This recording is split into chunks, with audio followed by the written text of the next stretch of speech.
नमस्कार, SPT news पर आपका स्वागत है। पेश है 11 नवंबर दोपहर 1:15 राजस्थान की बड़ी खबरें।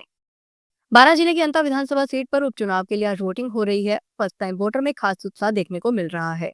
अंता में कुल 15 प्रत्याशी मैदान में है। इनमें बीजेपी से मोरपाल सुमन और कांग्रेस से प्रमोद जैन भाया है।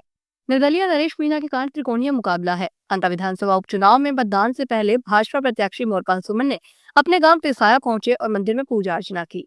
अंता विधानसभा उपचुनाव में 736 मतदाता वाले सागली गांव से चुनाव बहिष्कार की खबर सामने आ रही है। यहाँ लोगों ने उपचुनाव का बहिष्कार कर दिया है। लोगों को समझाने के लिए प्रशासन की एक टीम साकली गांव पहुंची हुई है। अभिनेता धर्मेंद्र के निधन की खबर को बेटी ईशा देओल ने अफवाह बताया है। उनकी बेटी ने सोशल मीडिया पर पोस्ट करते हुए बताया कि उनकी हालत स्थिर है।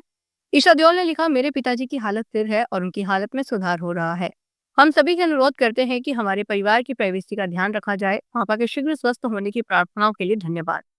मीडिया और सोशल मीडिया पर उनके निधन की खबर चली तो कई नेताओं ने श्रद्धांजलि तक दे डाली। इसी बीच धर्मेंद्र की बेटी ईशा देओल ने पिता के निधन की खबर का खंडन करते हुए अफवाह बताया।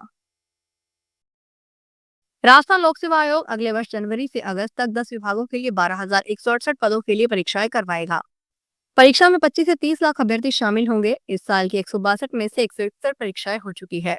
अब कैलेंडर में सिर्फ एक परीक्षा बाकी है। बीते वर्ष दिसंबर में राजस्थान लोक सेवा आयोग ने 162 परीक्षाओं का भर्ती कैलेंडर जारी किया था। कैलेंडर के मुताबिक जनवरी से नवंबर तक की परीक्षाएं हो चुकी है। इससे पहले दिसंबर में केवल एक परीक्षा, सहायक आचार्य परीक्षा, दिसंबर में होगी। हरियाणा में बागेश्वर धाम के प्रमुख धीरेन्द्र कृष्ण शास्त्री की सनातन एकता पद यात्रा ने आज 11 नवंबर चौथे दिन में प्रवेश कर लिया है। दिल्ली में लाल किला मेट्रो स्टेशन के पास कार में हुए ब्लास्ट के बाद धीरेन्द्र शास्त्री की पद यात्रा की सुरक्षा बढ़ा दी गई है। उनकी सुरक्षा में पहले हरियाणा पुलिस की 3 कंपनियां लगी हुई थी। हादसे के बाद 2 अतिरिक्त कंपनियां सुरक्षा में लगाई गई है। पुलिस के सुरक्षा घेरे में धीरेन्द्र शास्त्री चल रहे हैं। राजस्थान के मुख्य सचिव सुधांशु पंत का दिल्ली तबादला कर दिया गया है। उन्हें केंद्र में सामाजिक न्याय और अधिकारिता सचिव के पद पर नियुक्त किया गया है। प्रधानमंत्री नरेंद्र मोदी की अध्यक्षता में नियुक्ति संबंधी कैबिनेट कमेटी ने यह नियुक्ति दी है। सुधांशु पंत के दिल्ली ट्रांसफर से प्रशासनिक हलकों में हलचल तेज हो गई है। मुख्य सचिव सुधांशु पंत ने सोमवार को ही सीओएस बैठक के दौरान अफसरों से कहा था कि अपना आचरण सुधारिए, जल्द ही एक बड़ा धमाका होने वाला है। आप सब भुचक्के रह जाएंगे। लोग कहेंगे, क्या सभी ऐसे ही होते हैं।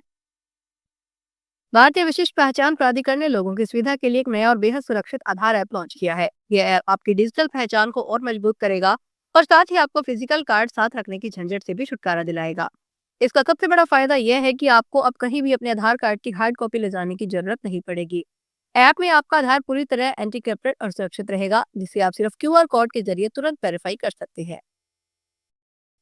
दिल्ली के लाल किला मेट्रो स्टेशन के पास सोमवार शाम में हुए कार बम विस्फोट की जांच कर रही एजेंसियां बड़ी कामयाबी के करीब है। मीडिया रिपोर्ट्स के मुताबिक इस विस्फोट के तार फरीदाबाद टेरर मॉड्यूल से जुड़े होने के संकेत मिल रहे हैं। एजेंसियां मान रही है कि टेरर मॉड्यूल से जुड़ा डॉक्टर उमर मोहम्मद कार में सवार था। खुफिया एजेंसियों को शक है कि I-20 कार में डॉक्टर उमर मोहम्मद सवार था। हालांकि पुलिस उसका डीएनए टेस्ट करवाएगी, जिसके बाद ही पुख्ता तौर पर पुष्टि होगी कि कार में डॉक्टर उमर मोहम्मद ही था या नहीं।